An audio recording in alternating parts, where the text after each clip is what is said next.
Hi. நல்ல மழை பெஞ்சிட்ருக்கு எங்கள் ஊரில். செம்ம மழை. அப்படியே விட்டு விட்டு விட்டு விட்டு தூறிக்கிட்டே இருக்குது. கிளைமேட் நல்லாயிருக்கு. ஆனால் இதுக்கு நல்லா சாப்பாடு நல்லா சுட சுட சூப்பராக செஞ்சு சாப்பிட்ணும் இல்லையா? அப்போ தான் மழையை ரசிக்க முடியும். என்ன தான் சாப்பாடெலாம் ஒரு விஷயமா அப்படின்னாலுமே இந்த மழை நேரத்தில் திங்கிறதுக்கு என்ன இருக்கும்? சாப்பிட இப்படி சாப்பாடு டேஸ்ட்டாக இருக்கணும் தான் நம்மளாம் யோசிப்போம் இல்லையா? ஸோ இன்றைக்கி மழைக்கு நான் ஒரு சாப்பாடு செஞ்சுருக்கேன். அது என்ன சாப்பாடுன்னு வாங்க பார்க்கலாம்.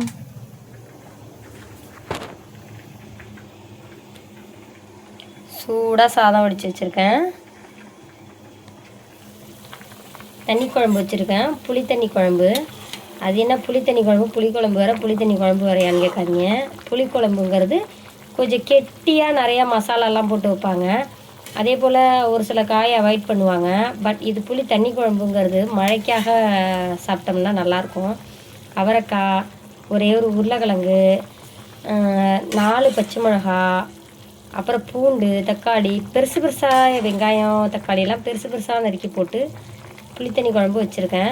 குழம்பு நல்லா டேஸ்ட்டாக இருக்கும் சாப்பிட்றதுக்கு. மழைக்கு நல்லா இதமாக இருக்கும்.